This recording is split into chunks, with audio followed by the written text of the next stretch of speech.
Future Sense is a podcast edited from the radio show of the same name, broadcast on Bay FM in Byron Bay, Australia at bayfm.org. Hosted by Nick Jeans and well-known international futurist Steve McDonald, Future Sense provides a fresh, deep analysis of global trends and emergent technologies. How can we identify the layers of growth, personally, socially, and globally? What are the signs missed, the truths being denied? Science, history, politics, psychology, ancient civilizations, alien contact, the new psychedelic revolution, cryptocurrency and other disruptive and distributed technologies, and much more.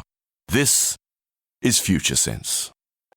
You're listening to Future Sense with Nick Jeans and Steve McDonald, and we've been talking today about the global situation and particularly the different value systems, human value systems that are at play and were at play before the COVID-19 crisis blew up.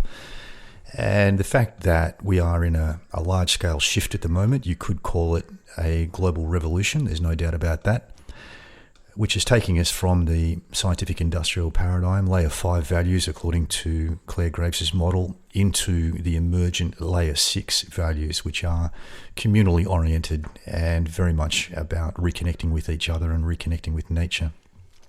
So in the next part of the show, we're going to talk about what we might expect next. We're going to look at these value systems, what their motivations are, and how they might respond to the current situation around the globe. And we're also going to take a look at some other sources of information too, including astrology, Nick. Yes, let's have a little look at astrology for those who are interested in this. For those who are not, listen anyway. Maybe you'll find something here.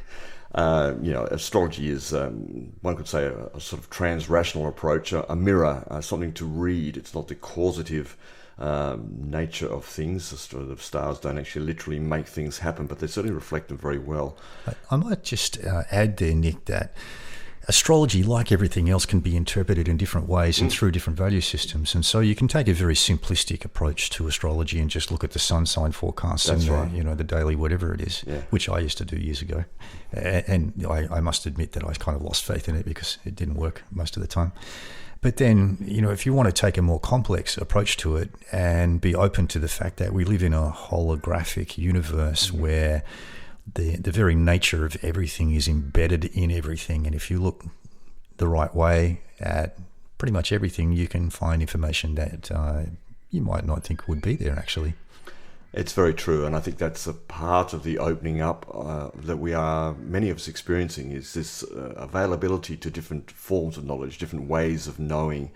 They say, I think I have a quote here actually that's relevant. I can quickly skim it back to where I found that this morning. Please do. I'm going back here. Oh yeah, this is actually also quoted in the Change Code by Monica Bourgeot, the book that we talk about and have given away here. It's actually from Bertrand Russell, and it's called the Russell effect. You might remember this. It's this: the whole problem with the world is that fools and fanatics are always so certain of themselves, and wiser people so full of doubts. And I like that very much, because I think in some ways those of us who might be have an alignment to things like astrology or to other ways of knowing can seem to be fools and fanatics. On the other hand, perhaps we're wiser people who are doubtful about official versions and like to read broadly across different ways of understanding things, ways of accessing and making sense of knowledge. So I encourage you to do so if it rings for you, because obviously, as Steve's saying, depending on where you are, who you are, and what interests you, will you resonate or not with different ways of seeing things. And really, the ultimate test is whether it works.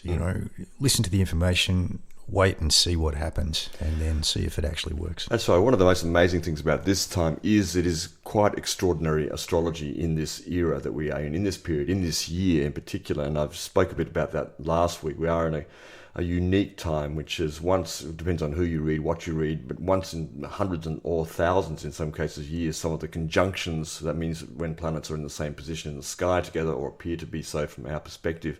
And we're seeing a lot of that this year in Capricorn, with Pluto, Saturn and Jupiter doing a sort of dance through there, and Mars also currently, or just recently, having danced across Capricorn. All the planets, of course, take different amounts of time to transverse a particular sign. Pluto takes about 20 years per sign, whereas, for example, Jupiter takes 1 year, Mars about 2.5 months. So you see this elegant dance between planets continually in the sky in what's called aspects or transits to your own chart. So it affects everybody differently in that way. But at the moment today, very much when we're recording this April 5th, but also very concurrent as you listen to this on the 6th, and in this 2 or 3 week period, which is clearly a crisis on the whole planet like we have never seen before. We are seeing these planets in a particular conjunction, which is quite rare. Jupiter and Pluto right now are converging in Capricorn. And one could say, and they do this 3 times this year because of the retrograde effect to the apparent backward motion of planets at times from our perspective. They do so also on June the 29th and November the 12th, which I think I mentioned last week, which is the week of the presidential elections in the US. Now that conjunction, Jupiter and Pluto, is sort of saying, exposing the false self that took over the world when we weren't looking. I kind of like that. And Pluto is a great awakener who shakes disguises off. And I think this is what we're seeing, the revelation of how so many of our structures, our systems, our institutions simply don't do what they're supposed to do, and are continually sort of shoring themselves up in one way or the other, often just with good marketing, against what is becoming fairly obvious to many people on the planet that they actually don't work. And we've seen that in the coronavirus outbreak here, that these systems are scrambling to find an appropriate response, and that response is higgledy-piggledy, sometimes appropriate, sometimes good, you could argue, and sometimes maybe not so. So Pluto's a great awakener, shaking those disguises off and activating a deeper life force trapped below. And very much the below is important with Pluto. What's actually deep inside us now? What's actually being moved? And I think that's what we're talking about, this forced isolation, bringing about a potential for going inside and sitting with the self, whatever that means to you, and finding that inner peace, or perhaps finding what you really want to do with life. It's a great opportunity. So Jupiter's job is to lift you out of limited mindsets and deliver a vision of your optimal destiny as the future you'd activate by following the true call of your soul, rather than settling for a lesser path. One could argue the lesser path being that layer 5 industrial modality we've been living in, where you basically do what you have to do to survive and to make your way and to win and to defeat and to compete and do all that. So these potent forces, Jupiter and Pluto, are combining this year. Right now, as we're speaking today, this is happening as it is. And that's making it unbearable throughout this year to maintain the charade. I think that's a good expression. Very hard to maintain the charade now. The global pandemic is stripping away false selves from the raw, vital beings hidden below. Whether you take this as apocalyptic or resurrectional depends on how invested in the old identity you remain, and how willing to believe that something vitally real can emerge from the death of everything that never worked right in the first place, says this writer. Those are all in capital letters. The death of everything that never worked right in the first place. That's pretty clear. So at the same time this week, we also have Mars, which has moved into Aquarius. Mars has passed over those planets. There's been conjunctions in the last week or so with Mars, with the planets in Capricorn. But Mars in Aquarius is suggesting that there's some pushing for new paradigm solutions right now, and that is appropriate. It's a good time in the next couple of months while Mars is in Aquarius to really start to push the boundaries, to think outside of the box, fighting for our freedoms. But we're not fighting with our fists, not with Mars and Aquarius. We're fighting with our minds. We're fighting with thinking clearly and thinking, well, in a revolutionary way, but individually, I think. And also with that coming together, but sharing information. We're seeing a lot of that happening at the moment, of course, good, bad, and indifferent information. So you've got that revolutionary aspect with Mars and Aquarius. You've also got the particular focus on injustice and societal problems, which become very impossible to ignore while Mars is in Aquarius. And no doubt in this next couple of months, we're going to see some of the fallout as perhaps the coronavirus pandemic risk is lessened to some degree. We're then going to see the societal problems emerge across the board in so many ways. So it's going to be there anyway, because Aquarius is the humanitarian sign of the zodiac, and it's especially concerned with what's happening to the underdog. So you might find yourself, and I think all of us to one degree or other, starting to really feel if your situation is not dire, but bad enough or different enough or challenging enough as it is, but many other people that you may know, and certainly people in other parts of the world, are going through extreme, or will be going through extreme pressures in this next period of time. So it's a powerful opportunity for reformation and for revolution during this transit. Just remember that rebellious nature actually is a very positive thing with Mars and Aquarius. You don't have to, buck the system. It doesn't mean you don't do what you're told to do with regards to the virus, as we said earlier today. Do what's necessary to comply with societal mores at this time for sure. But with that time on the inside with yourself, that time by yourself, or with just those close few to you, there is an opportunity to find a revolutionary, a humanitarian rebellion inside of you. Also, the last thing about Mars and Aquarius is it's very focused on technology and the future. So there's also that aspect of becoming more active actually on social media and finding ways to connect. And we've talked about that a little bit before. There's a lot of different groups and support mechanisms appearing on some of the social media platforms, besides the fact that you can watch a bunch of sci-fi movies on Netflix, which would also be an expression of Mars and Aquarius.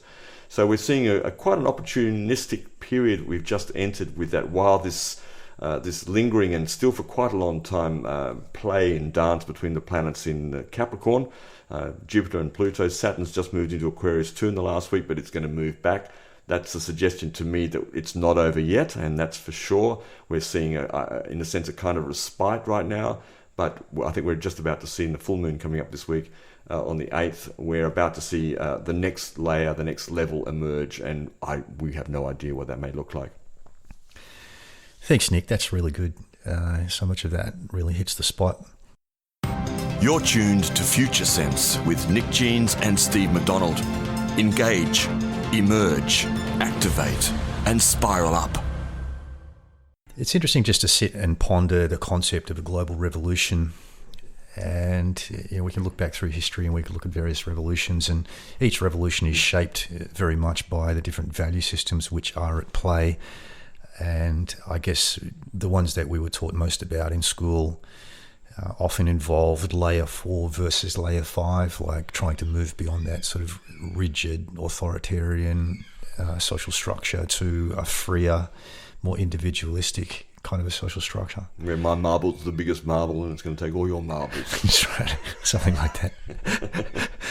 And yet here we are facing a different kind of revolution now, one that we haven't seen on the planet before, which still involves layer 5. And I guess for many, that is the main concern, because of when we look back over the scientific industrial era at some of the behaviours which have been tolerated and promoted during that time, it's concerning to think that that whole paradigm is probably not going to go down or recede from domination, global domination, quietly. It's quite unlikely.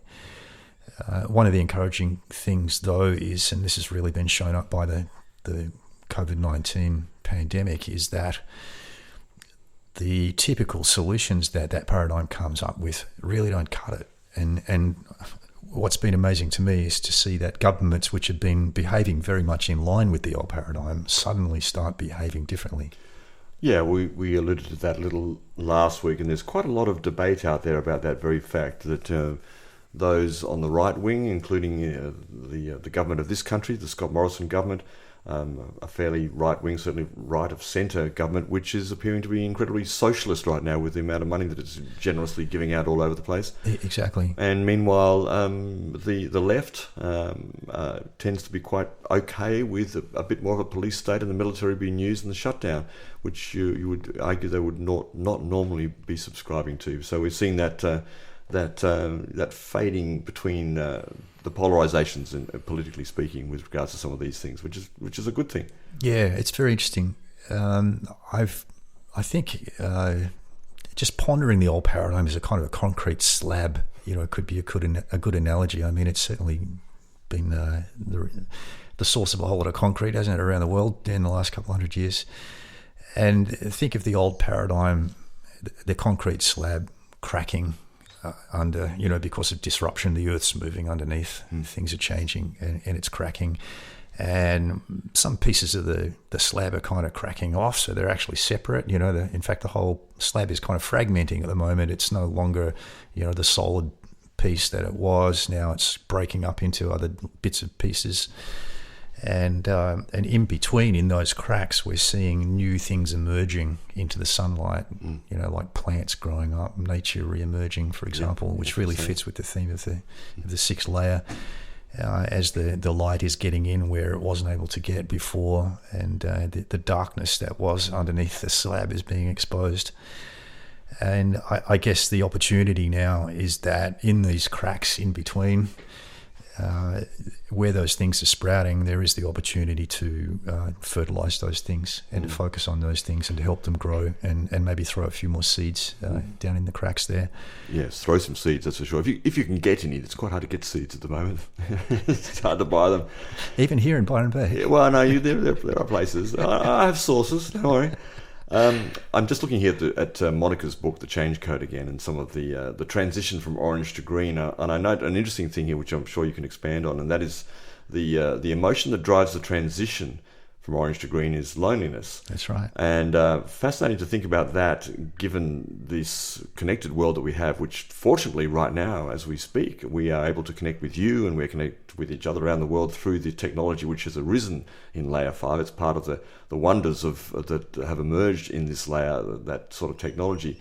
But because it's gone too far in some sense, there is a sense of isolation and aloneness emerging in people. And in some ways, I think that's the great relief of this coronavirus social isolation, is we actually have to be really isolated with ourselves or with our loved ones, and actually perhaps get over some of the difficulties we have with other people.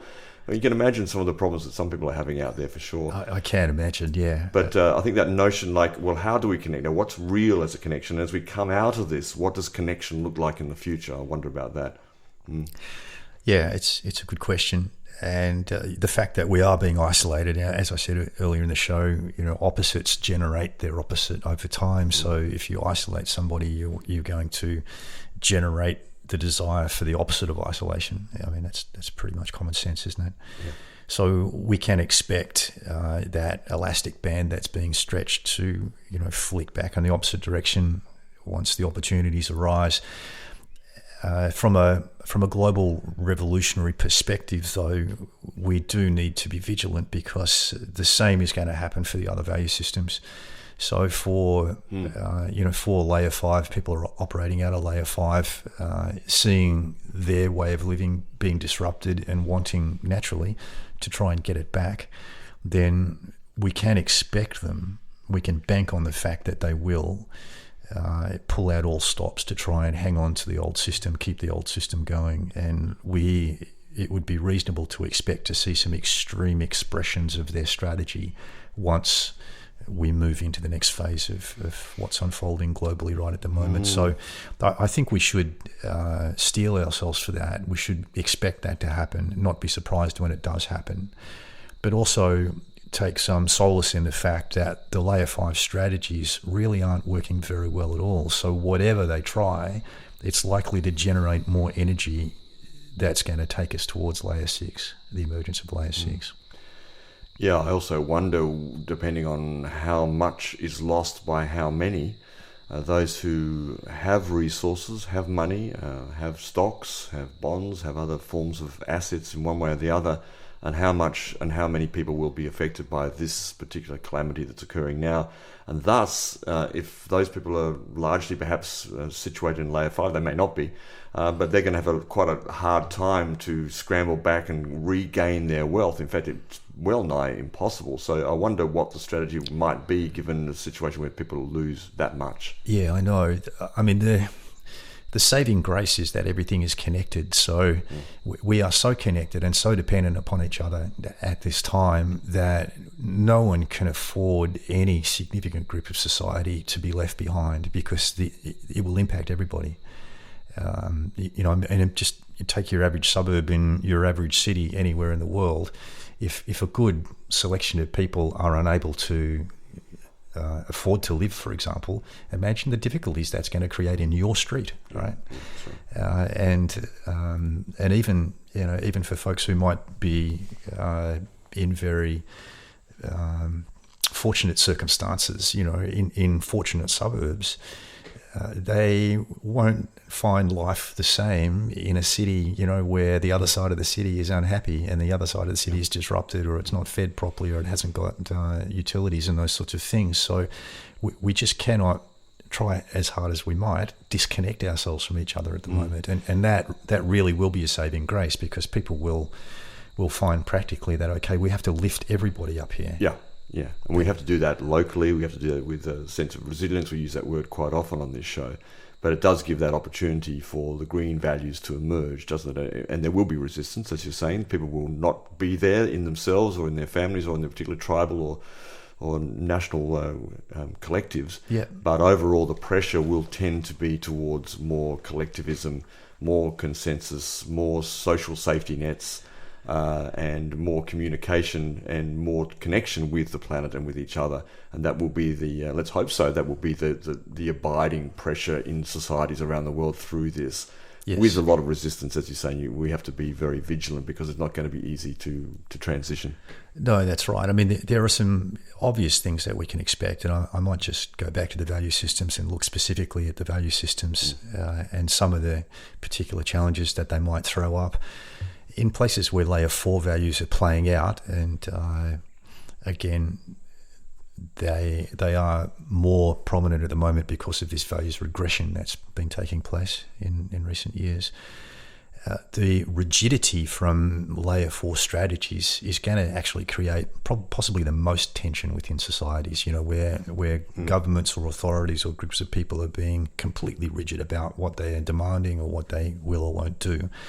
Then that's really creating a lot of tension on that slingshot, and it will consequently attract the most pushback. Well, one of those, just as a slight aside, just occurred to me, a piece that I found about Israeli police taking on ultra-Orthodox Jews, because one of the things that hasn't been talked about that much is the closing down of all sort of religious ceremonies, churches, synagogues, everywhere, everything, certainly in Western countries, and that which are essentially layer 4 entities.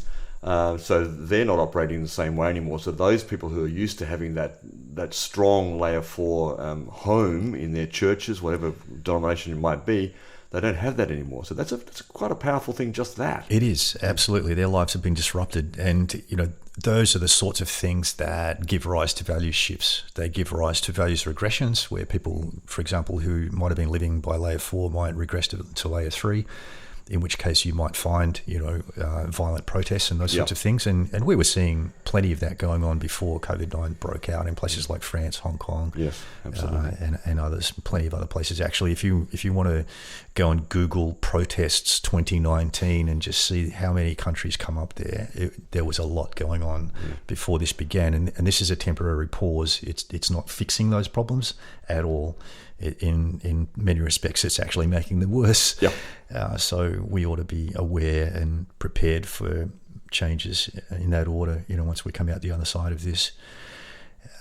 And you kind of touched on it there. The economy and the economic disruption really is the biggest issue here by far. I mean, very, very few people will actually catch and suffer from symptoms of COVID-19 globally, but everybody's catching the economic fallout. There's no doubt about that whatsoever.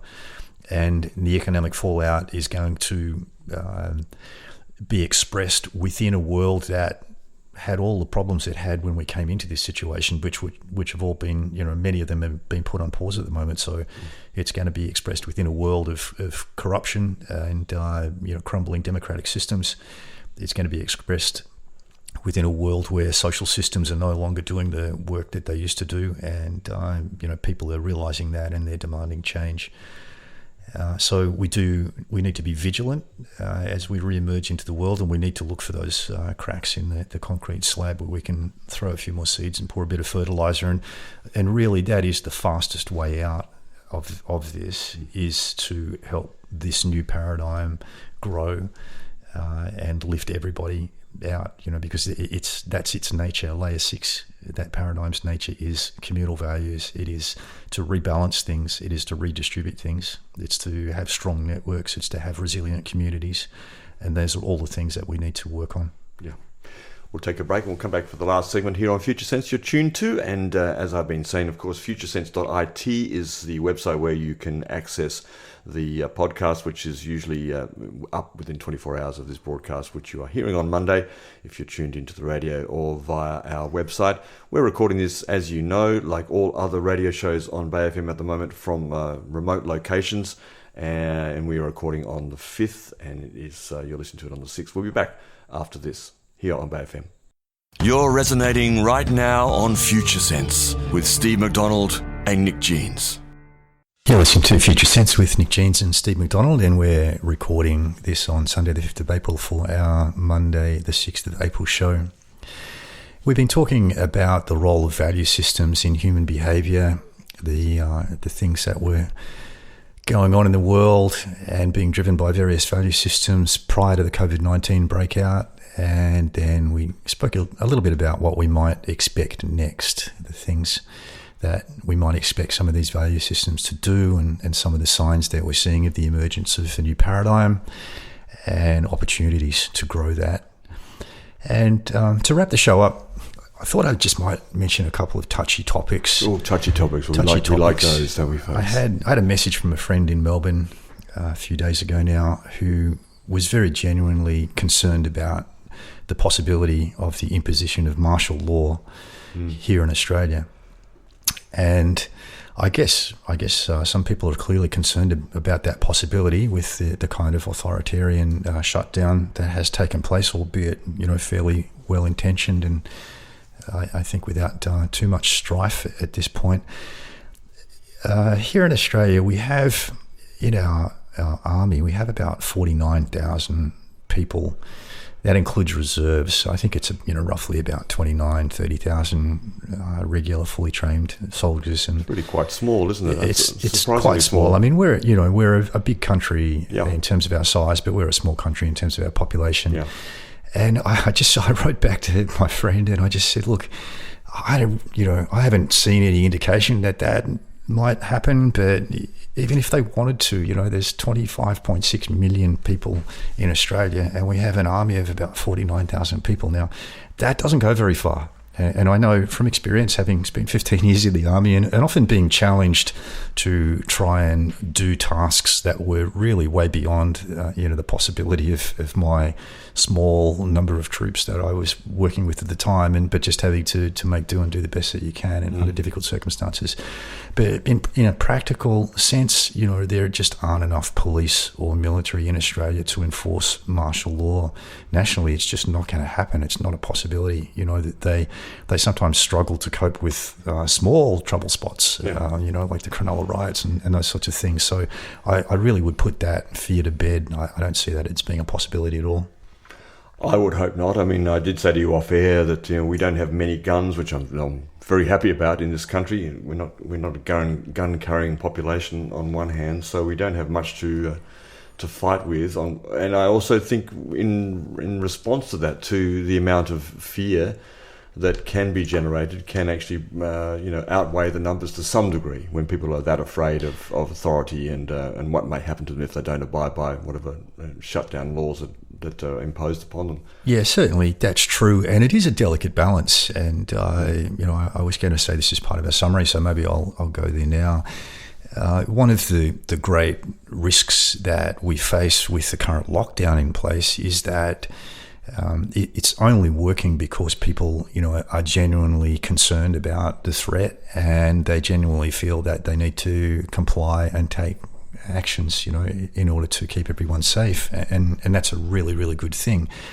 If it did get to the point where it started to look ridiculous, though, and it was lasting too long, and, let's face it, here in Australia, we're at an economic standstill at the moment in response to a virus that has so far killed 34 people as of the latest figures that I have access to out of 25.5 million. It's fair to understand that, well, it's really our hospitals that we don't want to have overloaded, and, we're doing our very, very best to minimise the casualties, and all of that up until now has been entirely reasonable. But if as some politicians have been saying, they wanted to extend this out to 18 months, which just, to me, as I've been saying consistently over the last few weeks, is just a ridiculous idea, basically, given the facts. Then I can see some real questioning going on. And I think that would be very, very healthy if that did happen. Well, I think even in a small way, I said to you also off air that I was down at the beach this morning up here, and there was a half a dozen young folk, late teenagers, early 20s, clearly not really doing the social, physical distancing thing that much. And I could read that they're just not that concerned. Why? Because it probably hasn't touched them directly. I was on the beach, and the beach just looked like any other beautiful day on the northern rivers of New South Wales on the beach here. And, for young people in particular, if there's not an immediate impact, someone in their family, someone close to them, if it's not really present, if the deaths are not soaring through the roof, pretty hard for them to stay focused on those sort of regulations, I think. And that is human nature. That's really. Human nature. It's human nature. While we're on the touchy topics, another one that's been coming up a lot in discussion on social media has been the possibility of vaccines being made mandatory. And again, I think that's actually a reasonable question to be asking at this point. I mean, certainly there's a lot of mainstream media coverage of big pharmaceutical companies and governments and people like Bill Gates who are working very, very hard to produce vaccines and have big plans to sell a whole lot of them. And vaccines are a very big business, as everybody knows. But I was surprised by an article that we were forwarded just earlier today that February 23rd, CNBC had an article which describes the vaccine market in America as 6 times bigger than it was 20 years ago. 6 times bigger, at more than $35 billion annually, and providing a $44 return for every $1 invested. That's better than cryptocurrency. It's flying best. So, clearly there's a lot of money in that. And I guess if you're pro or anti-vaccine or somewhere in the middle, that's one thing. But do you want to be forcibly vaccinated for something like coronavirus? Maybe you do. But, there's a lot of questions to be asked there. And I think they're also putting aside proper research. They're certainly, I think, putting aside, I heard with some of the attempts to come up with a vaccine, putting aside animal research and going straight to human trials. They would have to. They'd have to meet the timeframes that they're talking about working on. Yeah. So there's a lot to be concerned about there. I think that is something we need to keep an eye on for sure. It's something that we will monitor, and I agree with you, Nick. I think it is a genuine concern, and it's also a likely approach from layer 5 values. That particular value system is always looking to take advantage, to exploit whatever it can. So that is something to keep an eye on, and we will continue to do that and report the latest information on that. From the Johns Hopkins Bloomberg School of Public Health, a poll was part of the simulation that many people are aware of last year. We mentioned Bill and Melinda Gates Foundation and the World Economic Forum had an Event 201 novel coronavirus pandemic simulation, apparently, in October 2019. And at that, the Johns Hopkins Bloomberg School of Public Health did a poll that was part of that and said that 65% of people in the US would be eager to take a vaccine for COVID-19, even if it's experimental. I found that rather interesting. That is interesting, yeah. Yeah, incidentally, those events happen every year. That wasn't a one-off last year. Some people were pointing to that as a possible kind of conspiracy theory fuel event, but I checked on that, and they do one every year. It's a regular thing that they do for some sort of health risk. Yeah. Well, let's wrap up, shall we? At this point, we still expect the health threat to peak and begin to ease within the next couple of weeks, and there are signs of that already starting to happen here in Australia, with the rate of new cases per day consistently dropping off across all states here in Australia. So that would suggest that in terms of rates of new cases every day, we have reached the peak here, and we're now on the back end of that. Yeah. From a values perspective, and I must say also that every country has its own unique set of circumstances here, and as we said last week on the show, there were probably many countries that are yet to peak, and certainly the United States is in that category now. So our hearts go out to everybody there who's dealing with the difficult aspects of that, and we trust that as communities and as state governments and the federal government, that you will find the best path through that challenge. Indeed. From a values perspective, there is clearly a global revolution underway, and that's been underway for some time. It's just been bubbling away in the background, and really events like this pandemic bring it to the forefront. And ultimately, it's taking us forward into a new communal paradigm, which by all accounts ought to be the most peaceful version of humanity that we've ever seen. So I think it is only a good thing, and there is no doubt that what is happening now in response to this pandemic is actually accelerating that movement towards the new paradigm and is fertilizing the early stages of it. And I think that is the best solution for everybody, because the new paradigm will be more capable. And with the same kind of analogy, we are all one seed. And I note an interesting article I only had a chance to scan that came through to me while we were recording today. It's called The Superorganism That Created the Pandemic, a spotlight on the species that dominates the global ecosystem, by Gaia Vince, and points out this simple line in here, that just as one infectious agent can spread throughout the network from a single point, so too can one solution.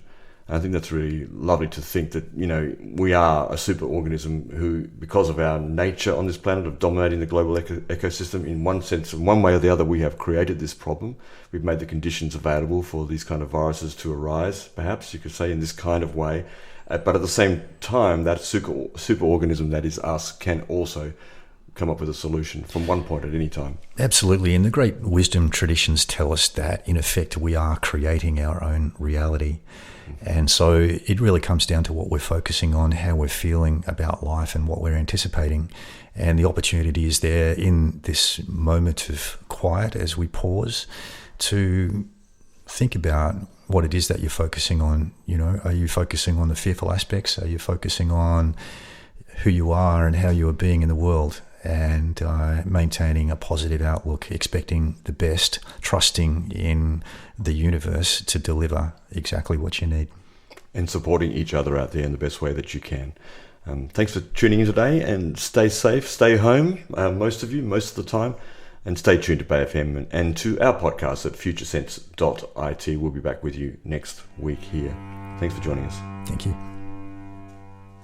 You've been listening to Future Sense, a podcast edited from the radio show of the same name, broadcast on Bay FM in Byron Bay, Australia, at bayfm.org.